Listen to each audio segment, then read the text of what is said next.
जी अस्सलाम वालेकुम to everyone. I hope आप सब ठीक होंगे। दिस साइड में अदनान खान प्रमदन। आज हम डिस्कस करेंगे forex trading VSA course part number 14। अगर आपने प्रीवियस 13 तक जो लेक्चर मैंने अपलोड किया, अगर आपने वो वॉच नहीं किए तो सबसे पहले वो वॉच करें ताकि आपको पार्ट नंबर 14 की जो है वो समझ आ जाए। अच्छा, यूट्यूब चैनल का नाम है अदनान फिक्स फॉरेक्स चैनल 24। ठीक है, यहाँ पे जब आप आएंगे और नीचे प्लेलिस्ट का ऑप्शन होगा, इस पर जब आप क्लिक करेंगे तो आपको मुख्तलिफ जो है वो कोर्सेज जो है मिल जाएंगी। बेसिक, एडवांस प्रो, इंगल्पिंग स्ट्रेटजी, वीएसए कोर्स, ये सारी चीज़ें जो है यहाँ पे आपको मिल जाएगी।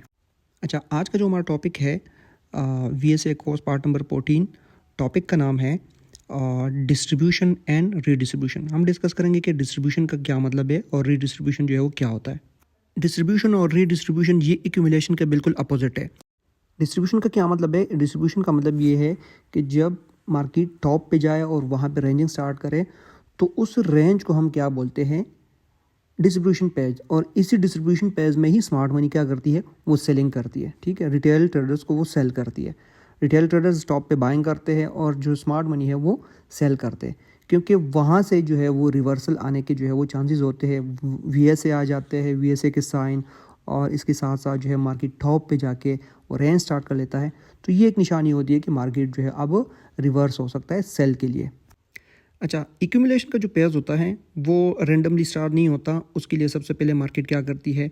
वो मार्कअप का पेयर स्टार्ट कर लेती है। मतलब ये है कि मार्केट जो है वो एक अप ट्रेंड स्टार्ट कर लेती है। ठीक है, इसी तरह और किसी ख़ास लेवल पे जाके वहाँ पे मार्केट में अल्ट्रा हाई वॉल्यूम आ जाता है एक बहुत बड़ी कैंडल पे। ठीक है, जिस तरह ये ग्रीन कैंडल मैंने यहाँ पे मार्क किया तो इस पर अल्ट्रा हाई वॉल्यूम आ जाता है।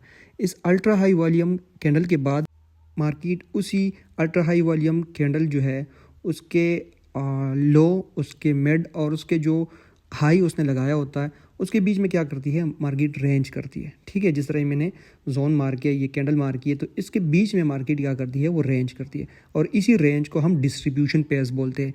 और यहाँ से ही मार्केट में रिवर्सल आने के चांसेस होते हैं। इसके लिए हम फिर क्या करते हैं? कुछ ना कुछ कन्फर्मेशन और ये सारी चीज़ें जो है वो देखते हैं। अच्छा, ये डिस्ट्रीब्यूशन का जो पेयर्स होता है ये एक्चुअल में ही स्मार्ट मनी सेलिंग की तैयारी करती है और यही पेयर्स होता है कि मार्केट यहाँ से जो है वो सेल आता है। ठीक है, अब सेल किस तरह आता है? मार्केट सबसे पहले डिस्ट्रीब्यूशन पेयर्स बनाता है। ठीक है, अल्ट्रा हाई वॉल्यूम आने के बाद मार्केट रेंज में आता है। रेंज में आने के बाद ये जो रेंज होता है, जिस तरह मैंने एक्सप्लेन किया कि इसको डिस्ट्रीब्यूशन पेयर्स बोलते हैं। इसी डिस्ट्रीब्यूशन पेज से निकलने के बाद यानी कि नीचे ब्रेकआउट करने के बाद ही मार्केट सेल आएगा। ठीक है, लेकिन सबसे पहले वो क्या करेगा? यहाँ पे रेंज करेगा, रेंज के बाद इसका ब्रेकआउट के बाद उस जोन का रीटेस्ट। ठीक है, रीटेस्ट करने के बाद मार्केट क्या करता है? वो नीचे सेल आता है। अच्छा, डिस्ट्रीब्यूशन और रीडिस्ट्रीब्यूशन को डिस्कस कर लेते हैं कि डिस्ट्रीब्यूशन के बाद रीडिस्ट्रीब्यूशन जो है वो किस तरह होता है। अच्छा, जब मार्केट टॉप पे जाए वहाँ पे जिस तरह मैंने बोला कि वो रेंजिंग स्टार्ट कर लेता है। ठीक है, इस तरह टॉप पे जाके मार्केट ऊपर जाके सपोर्ट रेजिस्टेंस के बीच में जो है वो रेंज करता है। इसी रेंज का वो क्या करते हैं? वो नीचे ब्रेकआउट करते हैं और ये फर्स्ट पेयर्स होता है जिसको हम डिस्ट्रीब्यूशन पेयर्स बोलते हैं।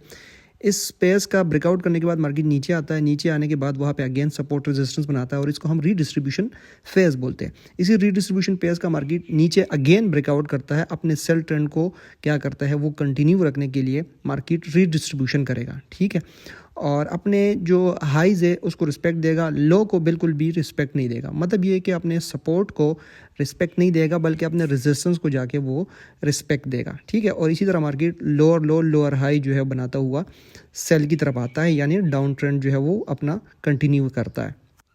और डिस्ट्रीब्यूशन पेयर से निकलकर मार्केट रीडिस्ट्रीब्यूशन में आता है और रीडिस्ट्रीब्यूशन से निकलकर मार्केट जब नीचे ब्रेकआउट करता है तो अगेन नीचे आने के बाद, ठीक है, वो अगेन सपोर्ट रेजिस्टेंस के बीच में क्या करता है? रेंज करता है और उसी रेंज को हम रीडिस्ट्रीब्यूशन पेयर्स जो है वो बोलते हैं। अब रिटेलर क्या करता है? हर जब मार्केट ड्रॉप लेता है तो वो बाइंग करता है, लेकिन स्मार्ट मनी एक्चुअल में क्या करती है? वो सेलिंग करती है। रेंज में आने के बाद रीडिस्ट्रीब्यूशन करती है और मार्केट नीचे सेल आता है। तो डिस्ट्रीब्यूशन के बाद रीडिस्ट्रीब्यूशन, अगेन रीडिस्ट्रीब्यूशन, ये एक सेल ट्रेंड की निशानी होती है।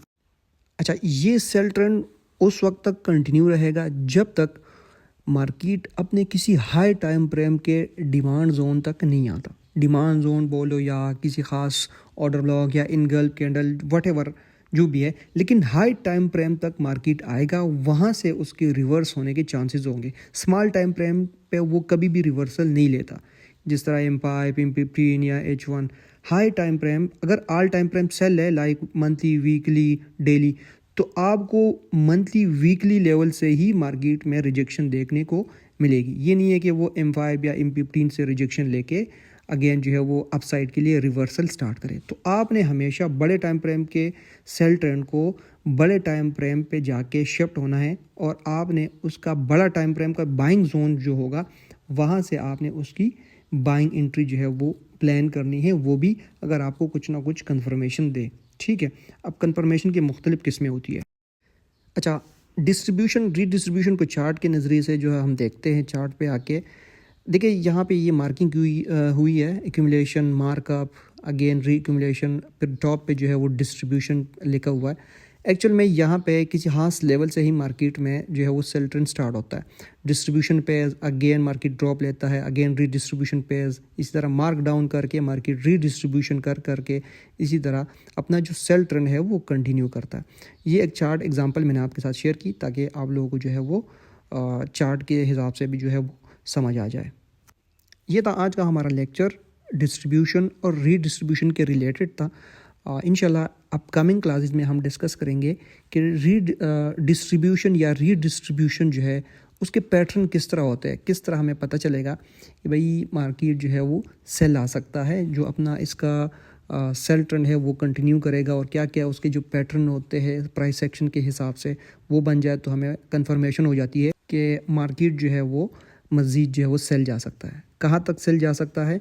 हाई टाइम प्राइम के किसी ख़ास की लेवल तक जो है वो सेल जाएगा। तो आज का जो लेक्चर है वो यही तक था कि आप लोग सीख जाए कि डिस्ट्रीब्यूशन क्या होती है और रीडिस्ट्रीब्यूशन जो है वो क्या होती है। इंशाल्लाह नेक्स्ट क्लास में हम एक न्यू टॉपिक के साथ आएंगे और न्यू नॉलेज जो है आप लोगों के साथ शेयर करूँगा।